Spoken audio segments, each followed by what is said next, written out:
അവിചാരിതമായിട്ട് അനിയത്തി പറഞ്ഞിട്ട് പിന്നെ ഈ ടൂറിൽ പങ്കെടുത്തതാണ്.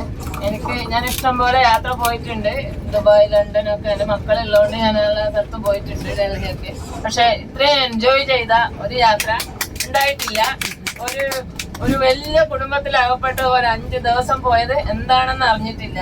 എനിക്ക് ഹെൽത്ത് ഇഷ്യൂസ് ഉണ്ടായി. സാജൻ ഒരു മോനെ പോലെ എന്നെ എടുത്തുകൊണ്ടുപോയതാണ്. ഞാൻ എൻ്റെ കാല് ഒന്ന് ഇതായിപ്പോയി. അപ്പം അത്രയും ഒരു വിശ്വസിച്ചിട്ട് ഇനിയും ഇവരുടെ കൂടെ യാത്ര ചെയ്യാമെന്ന് ഞാൻ ഇപ്പോഴേ തീരുമാനിച്ചു കഴിഞ്ഞു. എനിക്ക് മറക്കാനാവാത്ത ഈ 5 ദിവസങ്ങൾ സമ്മാനിച്ച എംബ്രേസ് ഗ്രൂപ്പിന് നന്ദി പറയുന്നു. കൂടാതെ നമ്മൾ